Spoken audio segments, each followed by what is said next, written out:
السلام عليكم جميعا ورحمة الله. أهلا بيكم ورحلتنا في ميري مام، وإن شاء الله تبقى رحلة خفيفة لطيفة مثمرة بإذن الله. وهكون سعيدة جدا إنكم تشاركوني تطبيقاتكم يوم بيوم عشان نشحن طاقة بعض ونتغير كلنا للأفضل بإذن الله. وفي نفس الوقت مش عايزة اللي ما تقدرش تطبق تجلد نفسها أو تلوم نفسها، لا، افتكري إن الهدف الأساسي من الرحلة دي انك تتعاطفي مع نفسك وتبقي رحيمة بنفسك وتوصلي انك تبقي اهدى واسعد. فعادي ما قدرتش اطبق يوم، ممكن في اي يوم تاني اطبق. المهم ان شاء الله ان احنا ناخد بالاسباب ونستعين بالله بقدر الامكان ونحاول ان احنا نطبق. Welcome to day 1. اول حاجة واول يوم معانا هنبتدي بيه في ترتيب دوشة دماغنا هي الانر كريتيك، اللي هو ايه؟ الناقد الداخلي. الناقد الداخلي ده اللي هو الصوت الداخلي اللي غالبا بيتهمك بالتقصير، سواء عاملة حاجة كويسة او وحشة، وبيظهر في اكتر من شكل. ايه اشكاله بقى؟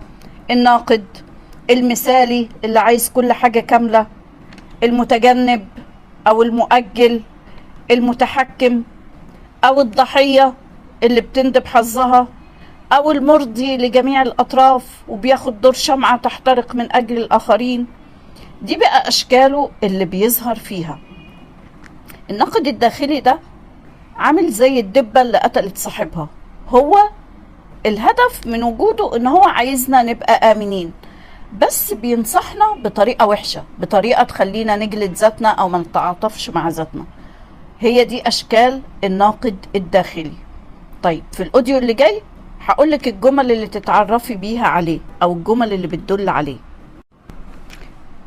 الجمل اللي بتدل على النقد الداخلي وهي اللي هتلفت نظرك ان هو وصل، زي جمل كان مفروض تعملي كذا، او كان مفروض تقولي كذا، لازم كذا، او كان لازم كذا، مش كفاية، فاكرة نفسك هتقدري، كان غيرك اشطر، انت مهما عملتي مش كويسة.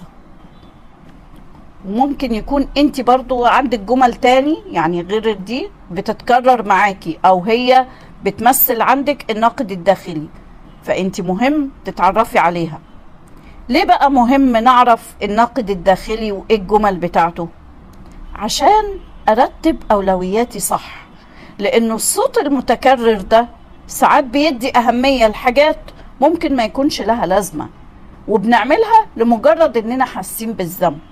فلما ابقى عارفة ان لا، ده الناقد الداخلي او الصوت الناقد الداخلي، هنا بقى هفلتر واعرف ايه اللي يستحق ان هو يكون اولوية عندي. طيب في الاوديو اللي جاي هقولك بقى خطوات التعامل معاه ببساطة عشان تقدري ترتبي اولوياتك وترتبي دوشة دماغك صح. اول خطوة في التعامل مع الصوت الناقد الداخلي ده، اول حاجة ان انا بلاحظ وجوده لما يوصل ويظهر، ابقى عارفة. تاني خطوة ان انا بديله اسم، ويستحسن ان انا اديله اسم مضحك، اسم ساخر.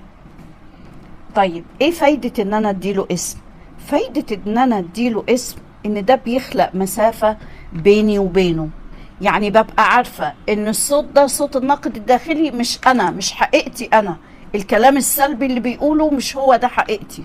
ده الهدف من ان انا اسميه واديله اسم ساخر، كأني بحط فاصل كده بيني وبينه، ببقى عارفة ان كلامه ده هو مش حقيقتي، وده هيقلل تأثيره السلبي عليا. بحدد بعد كده ايه اكتر صوت بيتكرر عشان اجهز له الرد المناسب. ممكن كمان مع التسمية تشبهيه بأي حاجة مضحكة، عصاية، أي حاجة، مثلا أي حاجة مضحكة بالنسبة لك. طيب إيه الجمل بقى اللي ممكن أرد بيه عليها عشان تهديه؟ جمل بسيطة خالص، يعني لما مثلا يقول لي لا مش كفاية، لا كان مفروض تعملي كذا، هقول جملة واحدة: عادي إن أغلط وأتعلم، أنا بتعلم. ممكن أقول جملة تاني: أنا عملت اللي أقدر عليه والمرة الجاية ابقى احسن، بس كده، واوقف تفكير على كده. نقطة كمان، ممكن افكر واسأل نفسي سؤال.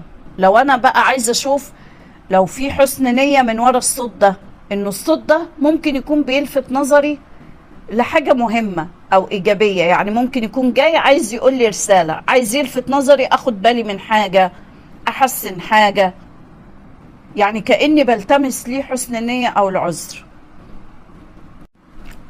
طيب لو ما لقيتش بقى حاجة ايجابية بيلفت نظري ليها او رسالة عايز نفهمها، هقول له خلاص سوري يو دونت هيلب مي، انت هنا مش بتخدمني، وحرميه بقى في باسكت، سوري، باسكت الزبالة. خلاص انت مش بتخدمني ومش بتساعدني، فسوري، إيه لو سمحت وسع كده وانا ايه اشوف حالي بقى.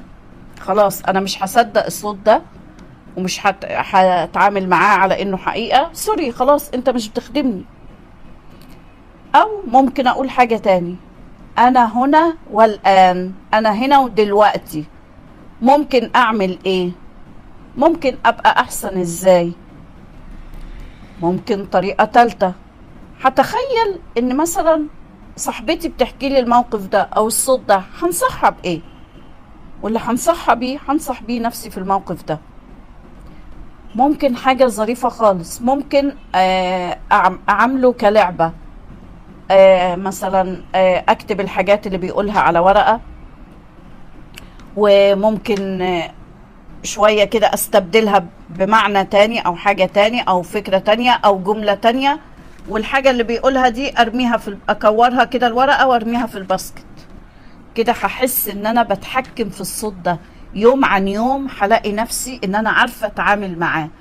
خلاص لما هسمع الصوت ده بيتكرر في دماغي هبقى عارفة ان ده مش حقيقتي انا. هقول مثلا اهو برعي وصل، هبقى عارفة، هاخد الموضوع كده بشكل مضحك وساخر، وهبقى عارفة ان ده مش حقيقتي، ده مش انا. ده هيخفف العبء عني شوية، ان انا هبقى عارفة خلاص انا مش ده، انا مش الكلام اللي بيقوله ده. حتى لو انا عملت حاجة غلط انا بتعلم، اتس اوكي ان انا اغلط عادي.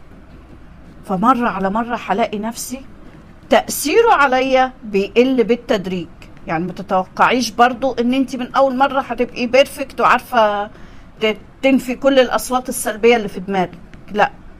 احنا قلنا الاساس التدرج، هنبقى متدرجين. فاحنا يوم عن يوم هبقى عارفة، اول لما يوصل الصوت ده هبقى عارفة ارد بايه، هبقى عارفة ان الكلام ده مش حقيقتي. يوم عن يوم هلاقي نفسي عارفة اتعامل، وعارفة اخفف اللود عن نفسي شوية، عارفة اقلل دوامة جلد الذات ما ادخلش فيها. خلاص اتس اوكي اغلط، بتعلم، المرة الجاية هبقى احسن، ردودي هتبقى جاهزة. يوم عن يوم هيفقد سيطرته عليا وهيفقد تأثيره عليا. وده الهدف من التعامل مع الناقد الداخلي، ان انا بقلل تأثيره عليا شوية شوية، وبستبدل بالتدريج، بستبدل الكلام بكلام ايجابي. لا انا عملت اللي اقدر عليه، لا انا المرة الجاية هبقى احسن. بالتدريج هلاقي نفسي وصلت ان انا بحد من تأثير النقد الداخلي ده على قد ما اقدر. وتاني، تعاطفي مع ذاتك، كوني رحيمة بذاتك، واعرفي انك بتتعلمي وبتطبقي بالتدريج.